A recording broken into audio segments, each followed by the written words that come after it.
তো আজকের ভাবলাম ক্যামেরা মাউন্টটাকে লেগ গার্ডের উপরে লাগানো যাক। তো যেমন ভাবনা তেমন কাজ। তো এক্ষুনি আমি দোকান থেকে এসে শুরু করে দিলাম ক্যামেরা গার্ডটাকে লেগ গার্ডের উপরে ইনস্টল করার জন্য।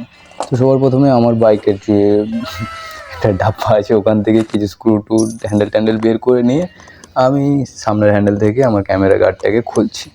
তো ওটাকে খোলার পর এখন আমি এখানে লেগ গার্ডের উপরে ইনস্টল করছি।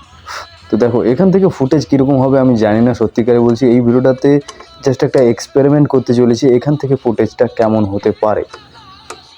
আর সত্যি কথা আজকের হচ্ছে রাইডে মানে 7 মাইল গেছিলাম, 7 মাইল থেকে ফেরার পথে আমি খুবই একটু আলাদা ধরনের রাইড করেছি, ঠিক আছে। আর ওই রাইডটা আমি ক্যামেরায় চালু রেখেছিলাম, আমি ভাবছিলাম যে রেকর্ডিং হচ্ছিল, বাট ঘরে ফিরে দেখি যখন রেকর্ডিংই হয়নি, তখন মাথাটা এত গরম হয়ে গেছিলো কি বলবো। যাই হোক, এই দেখো ইনস্টল করে দিয়েছি, জানি না কেমন হবে।